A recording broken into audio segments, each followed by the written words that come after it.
Hello everyone, কেমন আছো তোমরা? সেদিন গেছিলাম দীঘাতে। তো দীঘার এটা প্রথম ভিডিও তোমাদের সাথে শেয়ার করলাম। তো কেমন লাগছে ভিডিওটা তোমরা সবাই জানাবে। তো এটা আমরা ছিলাম ওল্ড দীঘাতে। ওল্ড দীঘাতে থাকলে কী হবে, বেশ আনন্দই হয়েছে। তারপরে দেখো আমার মেয়ের কাণ্ড, ঠিক আছে, ও কত মজা পাচ্ছে।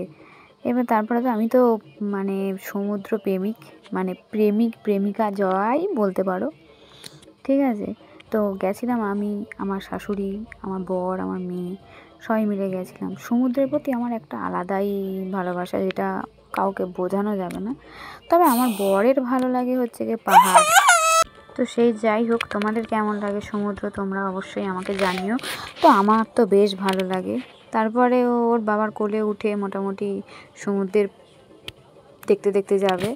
তোর বাবা কোলে নিয়ে আছে, আমি পেছন দিক থেকে বলছিলাম যে মামাম কোথায় যাচ্ছিস, কোথায় যাচ্ছিস, কিন্তু বেশ মজাতেই আছে। সে যাই হোক, তারপরে আমরা আস্তে আস্তে আস্তে সন্ধ্যা নেমে আসছিলো। আমার শরীরটাও খুব খারাপ করছিল, যেন ঘাটা যেমন কেমন কেমন করছিল। তারপরে ওকে নিয়ে সেই বিশ্ব বাংলা গেটের সামনে গেল। তো আমি বললাম একটু ওয়াশরুম থেকে ঘুরে আসি, বলে ও নিয়েও ঘাঁটছে। তো পিছন দিক থেকে আমি ভিডিও করছিলাম। তো কেমন লাগলো ভিডিওটা তোমরা অবশ্যই জানিও। আশা করছি তোমাদের ভালো লাগবে। আর ওর বাবা যখন বলছে গাড়ি চড়বি, তখন কতটা আনন্দের সাথে গাড়ি চড়ছে তোমরা শুধু দেখো।